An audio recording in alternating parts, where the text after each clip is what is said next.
What's going on, guys? Thank you for joining me today. And in this video, we're going to cover the top 3 mistakes that I feel are the biggest mistakes that people make when buying real estate or selling real estate. Now, there's a lot more, a ton of them, but these are the ones that I frequently see that I think could be easily fixed with just a little information.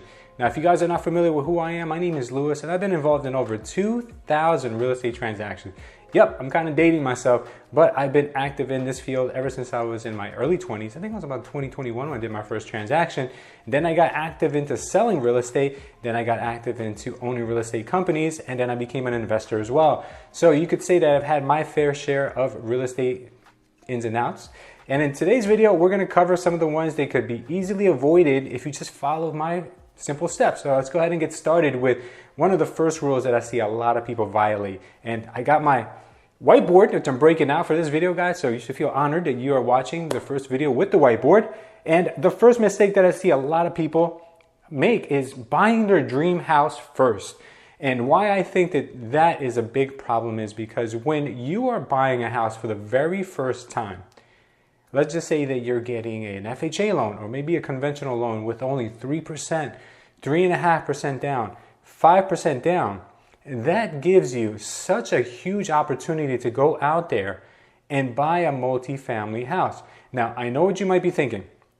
Well, I don't want to be responsible for tenants. I don't want to be responsible for collecting rent. I don't want to get phone calls in the middle of the night or people complaining about their leaky pipes. I don't want that life. I just want a house. I want a condo. I don't want any headaches in my life. That's fine. This video then is not for you. There are a lot of ways for you to get around that. It's very simple. A lot of real estate agents who sell you real estate are even able to act as property managers for you. And if they're not, there's a lot of property management companies that handle small residential multifamily houses. So what I suggest, or what I would do if I could do it all over again, and which I did, and I'll explain to you guys a couple of situations that had occur, I would go in and buy as many units as I possibly could first, such as at least a 3 or a 4 family house, because when you buy with FHA, as long as you occupy one of the units, you can actually buy one of these properties that would normally cost you 25% down payment to acquire. You can buy with as little as 3.5%. Now, I know a lot of you know that, and I know a lot of you have been through that situation before where maybe you've heard other people doing it, and it's called house hacking. You go in there, you occupy one of the units. You got to occupy the unit for at least 1 year. After you've occupied it for 1 year, guess what? You can refinance that home as long as it's gone up in value a little bit. You can refinance that home and you can actually do it all over again. Now you can move into something that's smaller, such as a 3 unit or maybe a 2 unit. But the ideal way to do this, guys, would be a 4 unit to a 3 unit to a 2 unit to a 1 unit. Finally, the 1 unit that you were going to buy initially in the very beginning is now going to be the 4th house that you end up buying in this scenario. But guess what? Now that home that you were going to buy that was not an asset, a lot of people think it's an asset, there was a liability, is now going to be a liability still, but it's going to be paid for by all of the assets that you just collected. So that 4 family, that 3 family, that 2 family, even if they only cash flow a few $100s a month, well, guess what? Once you add all of those together, they're going to pay for your home that you live in a few homes down the way. And now the beauty of this, guys, is they're like, okay, well, I accomplished it. I got my 4 properties. I'm done. Where do I go from here? Well, I'm glad you asked that, because now you've got 4 pieces of property all going up in value every year. They're appreciating. And guess what? After a few years, you can take a refinance out on those properties, your investment properties, and then you can pull some money out, and then you can buy your 5th property. And then you could do that with the 5th property, put some elbow grease into it, make it a little nicer, refinance that home again, take the initial down payment that you put out, and then do it again, guys. Wash, rinse, repeat. Before you know it, you have an empire of real estate. And I remember in the beginning when I told you that this may not be for everyone, guys, nothing is for anyone until you start seeing success. And still, until you start seeing those checks rolling in, it's not for everyone. Guess what? The first property I ever bought was a 4 unit home. And I hated it. I absolutely hated owning a 4-unit house because I had no experience. I didn't know what I was doing. I took the first tenant that came along, and that tenant not only put dogs in the house, sold drugs out of the house, but even tried to steal the washer and dryer when I evicted them. It was just incredible how much I didn't know. And I said to myself, I will never, ever again be a landlord. No way. Sold that house a year later, made $100,000 on that 4-family house, by the way. And I said, I will never be a landlord again. Well, fast forward a few years, and that wasn't the case. I actually became a landlord, and a very profitable landlord down the road. But I exercised one of the rules that I said to you in this video so far, is that I delegated the work to other people who could do it, A, better than me, had the tolerance to do it, B, and not only that, but also did the thing that I hated the most, which was taking phone calls in about repairs, complaints. Those things were no longer part of me, and the reason why is because I was able to accumulate enough real estate where it actually made sense to take someone on board as an employee, but you don't need to do that. There's a lot of people who will take a percentage of the rent in order to make that a possibility for you. All right, so that's rule number 1. Now let's talk about rule number 2. Rule number 2 would be piggy bank. I know I just spoke about treating your real estate as a piggy bank, such as pulling money out. You remember, as a kid, you may have had that big fat pink piggy bank that you guys are stuffing money in all the time, and then once in a while you'd feel like, oh man, I really want that new bike, I want that comic book, and you go in there and you break that piggy bank, take the money out, right? This was the problem during 2007 and 2008 when we had the housing crash, is that people were treating their primary residences as piggy banks. And when you treat the home that you live in as a piggy bank, well, it's a recipe for disaster. Now, there are some exceptions to that rule. But first, let me talk to you about this. If you treat your primary residence as a piggy bank and you own no other real estate, and your primary reason for taking money out of that home is to just have that money in the bank, just in case for a rainy day, maybe to redo the roof, and then, whatever the house needs, you'll spend money on fixing that. Now, guys, that could be pretty dangerous, because what's going to happen is that you're taking money out of your liability, you're taking on more liability, and you're not putting that money to good use to make more money. But if you've already skipped rule number 1 and you didn't buy your 4-family, then your 3-family, then your 2-family, well, it's not all over for you, because a lot of people have a ton of equity in their home. So imagine this.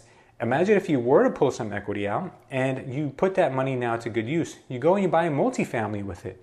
Or you go and you buy your 4-family or 3-family, whatever you could, even more units, 6 units, 8 units, 10 units, if you can find them and if they make sense. Now, if you do that with taking the money out, that's a pretty smart move, because now what you're doing is you're taking equity out of your primary residence. Number 1, that's a good idea to do if you're going to buy more assets with it. But if the asset is throwing off enough cash flow where it's actually offsetting the cost of that extra loan, then that's a win-win, guys. That's when you can use debt to actually increase your net worth. There was a time in which I was negative, guys. I mean, I was doing so well, and then all of a sudden the housing market crashed. I didn't have any assets. All I had was my hands and my brain, because all I knew how to do was trade my time for money. And I took a beating, guys. I took a real bad beating. And during that housing crash, there were so many great opportunities which I couldn't take advantage of because I had nothing. The only property I owned was the property I lived in, and guess what? It was underwater, no equity. So if I would have been in a position where I had equity, or if I had credit lines, or if I had cash on the sidelines, or if I had income properties that were shooting off cash flow, I could have done a lot of things, but I wasn't in that position. So I don't want to see you guys ever go into that position. So what I'm telling you is never treat your primary residence, your liability where you live in, never treat that as a piggy bank unless you've got a good strategy for that money, okay? Rule number 2. So now let's talk about rule number 3, which is something that I've been hearing a lot about lately, because in this market right now, it is very competitive. Number 1, obviously, to find an investment property, but even to find a primary residence. Can you believe that? I mean, it's always been tricky for investors to find good deals. But nowadays, it's even impossible for owner-occupants to buy a house at market price. There's been people who have been paying upwards of over $100,000 for their primary residence. Now, that is, if anything else, that is screaming red flag, guys. You got to be very careful with that. I don't want to see anyone overpay for a primary residence and then just see the market tank a couple years from now. I'm not saying it will, but it's very possible. And guess what? When you have no equity in your home or you're negative equity in your home, the chances of you thinking about stop making payments on that are very high. And that's what's could possibly lead to another real estate downturn. So what I'm suggesting to you right now, which is rule number 3, I'm going to get into it right now, is this: buying under pressure. Never force yourself to feel like you have to buy. If you feel like you're pushing yourself to buy something, that's the sign that you should probably step back and look at the overall picture and say, is this the right time for me to buy? Never try to force a transaction. I'm going to give you guys a few examples, but just the ones I just talked to you guys about, the one I just explained, is the fact that people are overpaying for primary residences. Their homes are not even appraising. People are waiving their appraisal contingencies, which means that if the home underappraises, let's just say you're buying it for $300,000 and you offered $350 just to win the bidding process, and you waived your appraisal contingency. If the home only appraises for $300,000, well, guess what? The bank's not going to lend you up to $350,000. You're going to have to pay that extra $50,000 out of your pocket. Some people are wiping out their 401ks. I mean, this is really bad stuff, guys, because you're overpaying for an asset that is not guaranteed to go up every year. And chances are it's not going to keep going up because it's already had such a crazy run. So be very careful with that. But what I've been seeing a lot recently is this, guys. People are selling their homes in different states and relocating to other states. In states where they know nothing about the area, they know nothing about the cities, they don't really even know anything about the states really, but they just heard that it's better. And maybe their political system or maybe the taxes are too high where they're coming from. So what they're doing is they're putting their homes on the market, they're getting a ton of offers, they're inundated with offers, right? That's great, that's awesome. But guess what happens? They go under contract, and then they start looking for a home. And guess what? The clock is ticking, because now the buyer that's buying their home is expecting to close in 30, maybe 60 days. So that means that you've got 60 days to go out there and buy a house and find a house. So that means that you box yourself into a corner, and now you have to buy. You have to buy something. And a lot of times you're going to end up buying something that you know very little about, or you may just overpay for something just to be able to fulfill your end of the bargain. So a very simple solution for a lot of people out there, obviously maybe going out there and just renting. But I'll be honest with you guys, the rental market is not that much easier. And the prices for rentals right now are astronomical. We've just experienced the highest percent of increase in rent that we've ever seen in history before. So renting may not be the answer, even though it might be a smarter move to do right now. It still may not be that easy for you to find that. So what I would suggest to you, if you're in a position of selling a home, and you have to buy something to live in, what I would do is this.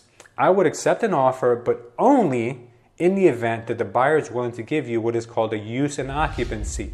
Now, a lot of real estate agents don't tell you about this because they themselves have maybe never experienced doing one, or they may be not even capable of explaining to you because they've never heard of it, okay? So let me explain to you what you could do.